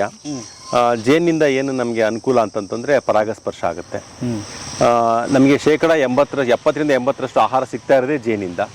ಇವತ್ತು ಜೇನುಗಳು ಎಲ್ಲ ನಶಿಸಿ ಹೋಗ್ತಾ ಇದೆ. ಆಮೇಲೆ ಜೊತೆಗೆ ನಮಗೆ ಜೇನುತುಪ್ಪನೂ ಕೂಡ ಸಿಗುತ್ತೆ. ಆಮೇಲೆ ಇತ್ತೀಚೆಗೆ ನಾವು ಅದರಿಂದ ಪರಾಗವನ್ನು ಕೂಡ ಹಾರ್ವೆಸ್ಟ್ ಮಾಡ್ಕೊಳ್ತಕ್ಕಂಥದ್ದನ್ನು ಯೋಚನೆಯನ್ನು ಮಾಡ್ತಾ ಇದ್ದೀವಿ. ಅದು ಕೂಡ ಮಾರ್ಕೆಟ್ಗೆ ಪ್ರೋಟೀನ್ ರಿಚ್ ಇರುತ್ತೆ ಪರಾಗದಲ್ಲಿ. ಆ ಹುಳುಗಳು ನಿಮ್ಗೆ ಇನ್ನೊಂದು ಪೆಟ್ಟಿಗೆನಲ್ಲಿ ತೋರಿಸ್ತೀನಿ. ಹುಳುಗಳು ಹಾರಾಡಬೇಕಾದ್ರೆ ಕಾಲಲ್ಲಿ ಪರಾಗಗಳನ್ನ ತೊಗೊಂಬಂದಿರುತ್ತೆ. ಸೊ ಅದನ್ನು ನಾವು ಹಾರ್ವೆಸ್ಟ್ ಮಾಡ್ಕೊಂಡ್ರೆ ಒಂದು ಸ್ವಲ್ಪ ಭಾಗನ ಅದನ್ನು ಕೂಡ ರೈತರು ಮಾರ್ಕೆಟ್ ಮಾಡ್ಬೋದು. ಜೇನುತುಪ್ಪನೂ ಕೂಡ ಮಾರ್ಕೆಟ್ ಮಾಡ್ಬೋದು. ಆಮೇಲೆ ಮಾಮೂಲಿ ನಮ್ಮ ಇಲ್ಲಿ ಜೇನು ಇದೆ ಅಂತಂತಂದರೆ 35-40% ಅಷ್ಟು ನಮ್ಮ ಇಳುವರಿ ತರಕಾರಿ ಆಗಿರ್ಬೋದು, ತೋಟಗಾರಿಕೆ ಆಗಿರ್ಬೋದು, ಇಳುವರಿ ಜಾಸ್ತಿ ಆಗುತ್ತೆ ಪರಾಗಸ್ಪರ್ಶ ಆಗುತ್ತೆ. ಬಟ್ ಅದರ ನಿರ್ವಹಣೆ ಭಾಳ ಈಸಿನಾ? ಅದರಲ್ಲೂ ನಿರ್ವಹಣೆಗೂ ಕೂಡ ನಾವು ಇಲ್ಲಿ ತರಬೇತಿಯನ್ನು ಕೊಡ್ತೀವಿ. ಅದ್ರ ನಿರ್ವಹಣೆಗೂ ಕೂಡ ಅದ್ರದ್ದು ಅಂಥ ಕಷ್ಟ ಏನಾಗೋದಿಲ್ಲ. ಕಲ್ತು ಬಿಟ್ರೆ ಯಾವುದೇ ಕಾರಣಕ್ಕೂ ಕಲಿಯೋ ತನಕ ಬ್ರಹ್ಮವಿದ್ಯೆ, ಕಲ್ತ ಮೇಲೆ ಕೋತಿವಿದ್ಯೆ ಅಂತಾರಲ್ಲ, ಕಲ್ತ್ರೆ ಖಂಡಿತ ಕಷ್ಟ ಆಗೋದಿಲ್ಲ. ಕೈಯಲ್ಲಿ ಹುಳನ ಹೀಗೆ ತಗೊಂಡು ಯಾವ ರೀತಿ ನಿರ್ವಹಣೆ ಮಾಡ್ಬೋದು ಅನ್ನೋದ್ರ ಬಗ್ಗೆ ಕೂಡ ನಾವು ತರಬೇತಿ ಕೊಡ್ತೀವಿ ಬಂದಾಗ. ಹೌದು, ತರಬೇತಿನಲ್ಲ ಅದನ್ನು ಕೂಡ. ಅವು ಬಾಕ್ಸ್ ಒಂದು ಖರೀದಿ ಮಾಡಬೇಕು ಅಷ್ಟು. ಹೌದು, ಇಲಾಖೆಗಳಲ್ಲಿ ಅದಕ್ಕೆ ಸಬ್ಸಿಡಿ ರೇಟಲ್ಲಿ ಬಾಕ್ಸ್ಗಳು ಸಿಗ್ತವೆ, ಅಲ್ಲೂ ಕೂಡ ತಗೋಬೋದು. ನಮ್ಮ ಹತ್ರನೂ ಕೂಡ ತಗೋಬೋದು. ಒಂದು ಫ್ಯಾಮಿಲಿ 5,400-600 ರೂಪಾಯಿನೋ ಒಂದು ಬಾಕ್ಸ್ ಆಗುತ್ತೆ ವಿತ್ ಫ್ಯಾಮಿಲಿ. ಆ ಬಾಕ್ಸ್ಗಳು ಕೂಡ ನಮ್ಮ ಹತ್ರನೂ ತಗೋಬೋದು. ಸೊ ಅವರಿಲ್ಲ ಇಲಾಖೆನಲ್ಲಿ ತಗೊಂಡಿದ್ದೀವಿ. ಫ್ಯಾಮಿಲಿ ಅಂದ್ರೆ ಹುಳ ಸಮೇತ ಇಲಾಖೆಗಳಲ್ಲೂ ಕೂಡ ಆ ಥರದ್ದೊಂದು ವ್ಯವಸ್ಥೆ ಇದೆ. ತೋಟಗಾರಿಕೆ ಇಲಾಖೆ, ಕೃಷಿ ಇಲಾಖೆನಲ್ಲಿ ವಿಚಾರಿಸಿದ್ರೆ ರೈತರು ತಗೊಂಬಂದು ಇಟ್ಕೋಬೋದು. ಒಟ್ಟಿನಲ್ಲಿ ಅವ್ರು ಸಾಕಬೇಕು. ನಮಗೆ ಬೇಕಾಗಿರೋದು ಜೇನನ್ನ ಸಾಕಬೇಕು. ಪ್ರತಿಯೊಬ್ಬ ಸಾಕಬೇಕು ಅಂತ ಅನ್ನೋದೊಂದೇ ಅಲ್ಲ, ಸುತ್ತಲೂ ಈ ತರದ್ದು ಇದನ್ನ ಕ್ರಿಯೇಟ್ ಮಾಡಬೇಕು, ವಾತಾವರಣ ಕ್ರಿಯೇಟ್ ಮಾಡಬೇಕು. ಅಲ್ಲ ಅಂದ್ರೆ ಅದಾಗುತ್ತೆ. ನೀವು ಒಣ ಭೂಮಿಯಲ್ಲಿ ಹಂಗಾದ್ರೆ ಆಗೋದಿಲ್ಲ. ನಿಮ್ಮ ತೋಟ ವಿವಿಧ ಸಸ್ಯ ಇರಬೇಕು, ಹೂ ಇರಬೇಕು, ವೈವಿಧ್ಯತೆ ಇದ್ರೆ ಮಾತ್ರ ಸದಾಕಾಲ ನಮ್ಗೆ ಅದಕ್ಕೆ ಆಹಾರ ಸಿಗ್ತಾ ಇದೆ ಅನ್ನೋ ಖಾತ್ರಿ ಇದ್ರೆ ಜೇನುಗಳು ನಮ್ಮಲ್ಲಿ ಇರ್ತವೆ. ಬಟ್ ಇದು ನೋಡಿ, ಇನ್ನು ಈಗ ಬೇಸಿಗೆ ಮುಗಿದಿದೆ, ಹಂಗೇನು ಅನಿಸ್ತಾನೆ ಇಲ್ಲ ನಿಮ್ಗೆ. ಮಳೆಗಾಲದಲ್ಲಿ ಓಡಾಡ್ದಂಗಿದೆ ಖಂಡಿತ. ಹೌದು. ಓಕೆ. ನೀರು ಇರೋದ್ರಿಂದ ಹೌದು, ತೇವಾಂಶ ನೀರನ್ನು ನಿಲ್ಲಿಸೋ ಅವಶ್ಯಕತೆ ಇಲ್ಲ. ತೇವಾಂಶ ಕಾಪಾಡ್ಬೇಕಷ್ಟೇ. ಇದು ಏನು ಬಳ್ಳಿಗಳು ಇದೆಲ್ಲ ಸೋರೆ. ಹೌದು, ಅಂದ್ರೆ ಸೋರೆಕಾಯಿ. ಹೌದು, ಬಾಟಲ್ ಗಾರ್ಡ್ ಅಂತಾರಲ್ಲ ಅದು. ಕುಂಬಳಕಾಯಿ. ಹೌದು, ಹೀರೆಕಾಯಿ, ಹಾಗಲಕಾಯಿ, ಹೌದು, ಬದನೆಕಾಯಿ ಎಲ್ಲ ಇದೆ. ಸೊಪ್ಪಿದೆ, ಸೊಪ್ಪಲ್ಲಿ ಪಾಲಕ್ಕು ಇದೆ, ದಂಟು ಇದೆ. ಗೆಡ್ಡೆ ತರಕಾರಿಗಳು ಮೂಲಂಗಿ ಬೆಳಿತೀವಿ, ಬೀಟ್ರೂಟ್ ಬೆಳಿತೀವಿ, ಕ್ಯಾರೆಟ್ ಬೆಳಿತೀವಿ. ಎಲ್ಲ ಒಂದು 22 ಜಾತಿ ತರಕಾರಿಗಳನ್ನ ಇಲ್ಲಿ ಬೆಳೀತಾ ಇದೀವಿ. ಇವೆಲ್ಲ ನಾವು ದ್ರವರೂಪದ ಗೊಬ್ಬರವನ್ನ ಮಾಡ್ಕೊಳ್ತಕ್ಕಂಥದ್ದು, ಜೀವಾಮೃತ ಮಾಡ್ಕೊಳ್ಳೋದು, ಸೊ ನೀಮಾಸ್ತ್ರ ಮಾಡ್ಕೊಳ್ತಕ್ಕಂಥ ಡ್ರಮ್ಗಳು, ಇವುಗಳನ್ನ ತೆಗೆದು ಅದಕ್ಕೆ ಇಲ್ಲಿ ಅಲ್ಲಲ್ಲೇ ಮಾಡ್ಕೊಂಡು ಅದನ್ನ ಹಾಕ್ತೀವಿ. ಇದು ಮಾಮೂಲಿ ಜೀವಾಮೃತ ಮಾಡೋದು ಬಹುಶಃ ಗೊತ್ತೇ ಇದೆ. 10 kg ಸಗಣಿ, 10 kg 10 ಲೀಟ್ರ್ ಗಂಜಲ, ಒಂದು 200 ಲೀಟ್ರಷ್ಟು ನೀರು, ಅದಕ್ಕೆ ಒಂದು 2 kg ಅಷ್ಟು ದ್ವಿದಳ ಧಾನ್ಯದ ಪುಡಿ ಮತ್ತು 2 kg ಬೆಲ್ಲ ಹಾಕ್ತೀವಿ. ಅಲ್ಲೇ ಸ್ಥಳೀಯದಲ್ಲಿ ಸಿಗ್ತಕ್ಕಂಥ ಒಂದು ಹಿಡಿ ಮಣ್ಣನ್ನು ಅದಕ್ಕೆ ಹಾಕ್ಬಿಟ್ಟು ಕೈ ಆಡಿಸ್ಬೇಕು. ಅದನ್ನು 7 ದಿವಸ ನಾವು ಅದನ್ನು ಕೈ ಆಡಿಸ್ಬೇಕು. ಅಂದರೆ ಒಂದೇ ಡೈರೆಕ್ಷನಲ್ಲಿ ಅದನ್ನು ತಿರುಗಿಸ್ತಾ ಇರಬೇಕು, ಉಲ್ಟಾ ಅಲ್ಲ. ಇವತ್ತು ನೀವು ಕ್ಲಾಕ್ ವೈಸ್ ತಿರುಗಿಸಿದ್ರೆ ಪ್ರತಿ ದಿವಸ ಕ್ಲಾಕ್ ವೈಸ್ ತಿರುಗಿಸ್ಬೇಕು ಅದನ್ನು. ಯಾಕಂಗೆ ಅದು ಬ್ಯಾಕ್ಟೀರಿಯಾಗಳು ಸತ್ತೋಗ್ಬಿಡ್ತವೆ. ಅವೆಲ್ಲ ನೀವು ಯಾವ ಡೈರೆಕ್ಷನ್ನಲ್ಲಿ ನೀವು ತಿರುಗಿಸಿರ್ತೀರೋ ಆ ಬ್ಯಾಕ್ಟೀರಿಯಾಗಳು ಕೂಡ ಅದೇ ಡೈರೆಕ್ಷನಲ್ಲಿ ಮೂವ್ ಆಗ್ತಾ ಇರ್ತವೆ. ನಾವು ರಿವರ್ಸ್ ತಿರುಗಿಸಿದಾಗ ಏನಾಗುತ್ತೆ, ಅದು ಡ್ಯಾಮೇಜ್ ಆಗ್ಬಿಡ್ತವೆ. ನಾವು ಆ ಸೂಕ್ಷ್ಮಾಣು ಜೀವಿಗಳನ್ನ ಜಾಸ್ತಿ ಮಾಡೋ ಕೆಲಸ ಅಷ್ಟೇ ಜೀವಾಮೃತ ಮಾಡೋದು. ನಮ್ಮ ಮಣ್ಣಲ್ಲಿ ಇರ್ತಕ್ಕಂಥದ್ದು ಸೂಕ್ಷ್ಮಾಣು ಜೀವಿಗಳನ್ನ ಅವುಗಳ ವಂಶಾಭಿವೃದ್ಧಿ ಮಾಡ್ತವೆ. ಅದೇ ಕೆಲಸನೇ ಜೀವಾಮೃತ ಮಾಡೋದು. ಅವನ್ನ ಅದನ್ನಕ್ಕೋಸ್ಕರ ನಾವು ಇದು ಮಾಡಿರ್ತೀವಿ, ಕಲ್ಚರ್ ರೆಡಿ ಮಾಡಿರ್ತೀವಿ, ಅದನ್ನೇ ಸತ್ತೋಗ್ಬಿಡ್ತೇವೆ ರಿವರ್ಸ್ ತಿರುಗಿಸ್ಬಿಟ್ರೆ. ಸೊ 7 ದಿವಸದ ನಂತರ ನೆಕ್ಸ್ಟ್ 7 ದಿವಸದ ಒಳಗಡೆ ಅದನ್ನು ಉಪಯೋಗಿಸ್ಬಿಡ್ಬೇಕು. ಅದು ಲೈಫ್ ಸೈಕಲ್ ಕಂಪ್ಲೀಟ್ ಆಗೋದ್ರೊಳಗಡೆ ನಾವು ಮಣ್ಣಿಗೆ ಸೇರಿಸ್ಬಿಟ್ರೆ ಮಣ್ಣಲ್ಲಿ ಅಭಿವೃದ್ಧಿ ಆಗ್ತಾ ಹೋಗುತ್ತೆ. ಎಷ್ಟು ಹಾಕೋದು? ಇದನ್ನ ನೇರವಾಗಿ ಒಂದು ಮಗ್ಗಲ್ಲಿ ತುಂಬಿಕೊಂಡು ನೇರವಾಗಿ ಕೂಡ ಅಪ್ಲೈ ಮಾಡ್ಬೋದು. ಅಥವಾ ಒಂದು ಸೊಪ್ಪಿಂದ ಒಂದಿಷ್ಟು ಇದನ್ನ ತಗೊಂಡ್ಬಿಟ್ಟು ಅದನ್ನ ಅದ್ಬಿಟ್ಟು ಪ್ರೋಕ್ಷಣೆ ಕೂಡ ಮಾಡ್ಬೋದು. ಮೇಲೇನು ಕೂಡ ಮಾಡ್ಬೋದು. ಎರಡು ತರ ಕೆಲಸ ಮಾಡೋದು. ಒಂದು ಗೊಬ್ಬರ ಕೆಲಸ ಮಾಡುತ್ತೆ, ಜೊತೆಗೆ ಅದಕ್ಕೆ ಗ್ರೋತ್ ಪ್ರಮೋಟರ್ ಆಗೋ ಕೂಡ ಕೆಲಸ ಮಾಡುತ್ತೆ.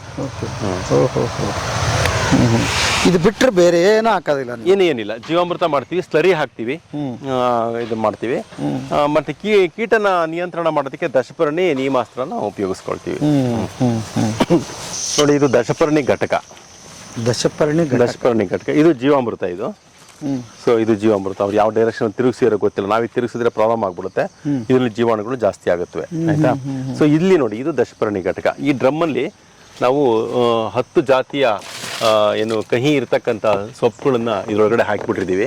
ಇದನ್ನು ಗಂಜಲದಲ್ಲಿ ಮುಳುಗಿಸಿರ್ತೀವಿ. ಸೊ ಗಂಜಲದಲ್ಲಿ ಮುಳುಗಿಸ್ಬಿಟ್ಟು ಇದನ್ನು ಮುಚ್ಚಿಬಿಟ್ಟಿರ್ತೀವಿ.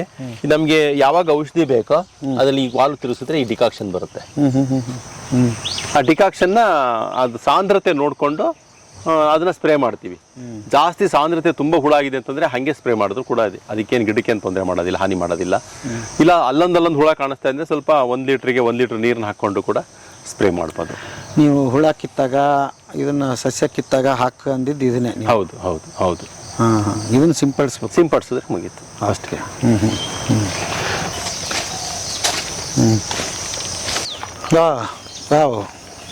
ಇದು ಹಳೆ ನೆನಪು ಬಂತಲ್ಲ ಸರ್. ನಮ್ಮ ಮನೆ ನಾಗೊಂದಿ ಮೇಲೆ, ನಾಗೊಂದಿ ಅಂತೀವಿ ನಾವು, ಅಂದ್ರೆ ಮನೆ ಇದ್ರ ಮೇಲೆ ಬೆಳ್ಳುಳ್ಳಿ ಆಮೇಲೆ ಇವನ್ನ ಕಟ್ಟೋರು. ಹೊಳ್ಳೆ ಅದೇ ನೆನಪು ತರಿಸಿದ್ರಿ ನೀವು. ಈ ತರ ಮಾಡೋದ್ರಿಂದ ಅದಕ್ಕೆ ಕೀಪಿಂಗ್ ಕ್ವಾಲಿಟಿ ಜಾಸ್ತಿ ಇರುತ್ತೆ, ಬೇಗ ಹಾಳಾಗೋದಿಲ್ಲ ಈರುಳ್ಳಿ ಈ ತರ ಕಟ್ಟಿ ಹಾಕೋದ್ರಿಂದ. ಇವೆಲ್ಲ ರೈತರ ಟೆಕ್ನಾಲಜಿಗಳೇನೆ. ಇವೆಲ್ಲ ರೈತರು ಕಂಡಿಡ್ಕೊಂಡಿರ್ತಕ್ಕಂಥ ಟೆಕ್ನಾಲಜಿಗಳೇನೆ. ನಾವು ಮರ್ತು ಬಿಟ್ಟಿದೀವಿ ಅಷ್ಟೇನೆ ಇದನ್ನೆಲ್ಲ. ವಾಡೆ ಮೂಡೆಗಳು ಕಟ್ತಾ ಇದ್ರು ನಮ್ ಕಡೆ. ನೊದೆ ಹುಲ್ಲಲ್ಲಿ ಜಡೆ ಹೆಣಗ್ಬಿಟ್ಟು ಅದ್ರೊಳಗಡೆ ಬೀಜಗಳನ್ನ ಸಂರಕ್ಷಣೆ ಮಾಡ್ತಾ ಇದ್ರು. ಆ ನೊದೆ ಹುಲ್ಲು ಒಳಗಡೆ ಇಟ್ಟಂತ ಬೀಜ ಹಾಳಾಗೋದಿಲ್ಲ. ಸೊ ಅದಕ್ಕೆ ಮೂಡೆ ಅಂತಾರು. ಈ ರೌಂಡ್ ಸುತ್ಕೊಂಡು ಬರೋದು, ಮಧ್ಯ ಬೀಜನ ತುಂಬ ಮೇಲ್ಗಡೆ ಸೀಲ್ ಮಾಡಿ ಇಟ್ಬಿಡೋರು. ಅದ್ ನೀವ್ ಎಷ್ಟು ವರ್ಷ ಬೇಕಾದ್ರೂ ಇಡೀ ಅಟ್ಟದ ಮೇಲೆ ಆ ಬೀಜ ಹಾಳಾಗ್ತಿರ್ಲಿಲ್ಲ. ಆ ನೊದೆ ಹುಲ್ಲಿನ ಮೂಡೆ ಒಳಗಡೆ ಇದ್ದಂತ ಬೀಜ ಹಾಳಾಗ್ತಿರ್ಲಿಲ್ಲ.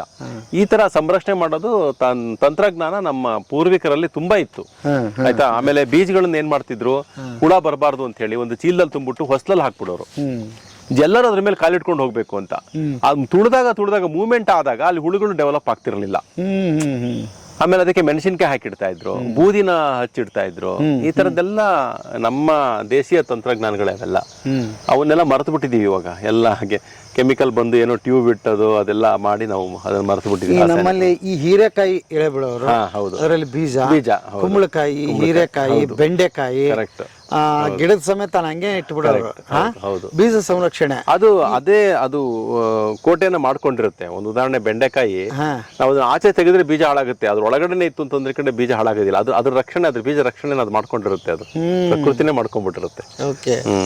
ಈ ಆ ನೆನಪಿಗೆ ಇದು ಹಿಂಗಿತ್ತು ಅಂತ ತೋರ್ಸೋದಕ್ಕೆ ಇಲ್ಲ, ಇದನ್ನ ನಾವು ಇದೇ ತರನೇ ಒಣಗಿಸೋದು, ಇದೇ ತರನೇ ಒಣಗಿಸಿಟ್ಟಿರ್ತೀವಿ. ನಮ್ಗೆ ಯಾವಾಗ ಬೇಕೋ, ನಮ್ ಕ್ಯಾಂಟೀನ್ ಯಾವಾಗ ಬೇಕೋ ಅದನ್ನ ಉಪಯೋಗಿಸ್ಕೊಂತೀವಿ ತಗೊಂಡು. ಕ್ಯಾಂಟೀನ್ಗೆ ಅಂತಲ್ಲ, ಈಗ ಸೇಲ್ ಮಾಡ್ಬೇಕಾದ್ರು ಅಷ್ಟೇ. ಇದ್ರಲ್ಲಿ ಯಾವ್ದು ನಿಮ್ಗೆ ಎಷ್ಟು ಮಾರ್ಕೆಟ್ ಡಿಮ್ಯಾಂಡ್ ಬರುತ್ತೆ, ಇಂಡೆಂಟ್ ಬರುತ್ತೋ ಅಷ್ಟು ತೆಗೆದುಬಿಟ್ಟು ಅದನ್ನ ಮಾರಾಟ ಮಾಡಿ ಹಿಂಗೆ ಸಮೇತ ಕಳಿಸ್ತೀವಿ. ಇಲ್ಲ ಕಟ್ ಮಾಡ್ಬಿಟ್ಟು ಟ್ರಿಮ್ ಮಾಡ್ಬಿಟ್ಟು ಕಳಿಸ್ತೀರಿ. ಓಕೆ.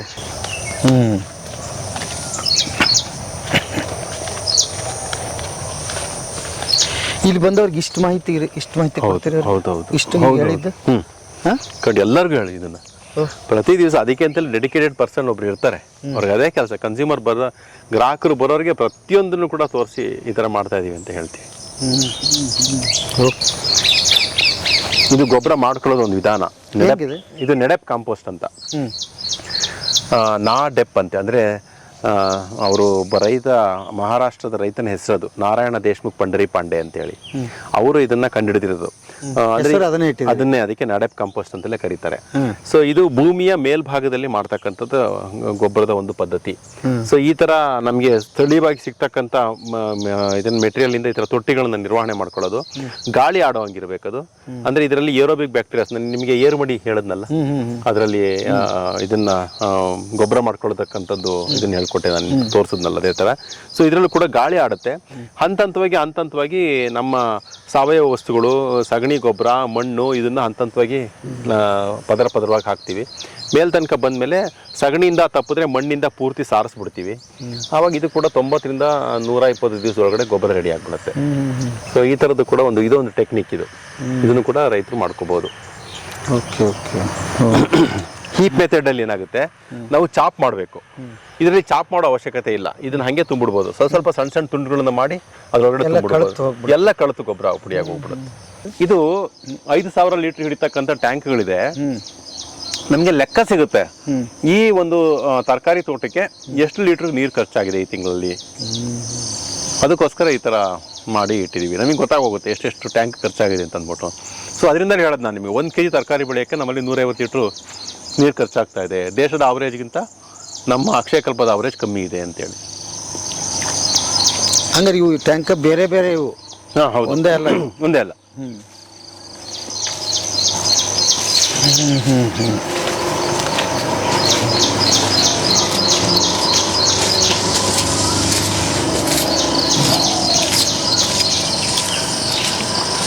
ಸರ್ ಇದೇನು ಡಾಮೆಟ್ರಿನ? ಇದು ಬಂದಂಥವ್ರು ಉಳ್ಕೊಳ್ಳೋದಕ್ಕೆ, ಯಾರಾದರೂ ಇಲ್ಲಿ ಅತಿಥಿಗಳು ಬಂದರೆ, ಆಮೇಲೆ ಕೆಲವು ಸಂದರ್ಭದಲ್ಲಿ ರೈತರುಗಳು ಇಲ್ಲಿ ಬರಲ್ಲ. ಮುಂಚೆ ಇಲ್ಲೇ ರೈತರದ್ದು ತರಬೇತಿ ಇಲ್ಲೇ ನಡೀತಾ ಇತ್ತು, ಅವಾಗ ರೈತರು ಇಲ್ಲೇ ಉಳಿತಾ ಇದ್ರು. ಆಮೇಲೆ ನಮಗೆ ಎಂಪ್ಲಾಯೀಸು ಹೊಸದಾಗಿ ನಮ್ಮ ಕಂಪ್ನಿಗೆ ಏನಾದ್ರು ಸೇರ್ಪಡೆಗೊಂಡ್ರೆ ಅವ್ರಿಗೆ ನಾವು ಕಂಪ್ನಿ ಬಗ್ಗೆ ಪರಿಚಯ ಮಾಡಿಕೊಡ್ಬೇಕು. ಸೊ ಅದು ಒಂದು 10 ದಿವಸದ ಕಾರ್ಯಕ್ರಮ. 4 ದಿವಸ ಅವ್ರು ಇಲ್ಲೇ ಇರ್ತಾರೆ. ಇಲ್ಲೇ ಇದ್ಬಿಟ್ಟು ಅವರು ನಮ್ಮ ಕಂಪ್ನಿ ಬಗ್ಗೆ, ಪ್ರತಿಯೊಂದು ಇಲಾಖೆ ಬಗ್ಗೆನೂ ಕೂಡ, ಪ್ರತಿಯೊಂದು ವಿಭಾಗದ ಬಗ್ಗೆ ಕೂಲಂಕುಷವಾಗಿ ಮಾಹಿತಿಯನ್ನ ತಗೊಳ್ತಾರೆ. ಅವ್ರು ಉಳ್ಕೊಳ್ಳೋದಕ್ಕೋಸ್ಕರ ನಾವಿಲ್ಲಿ ಡಾರ್ಮೆಟ್ರಿ ಮಾಡಿದ್ದೀವಿ. ಈ ವ್ಯವಸ್ಥೆ ಇದೆ.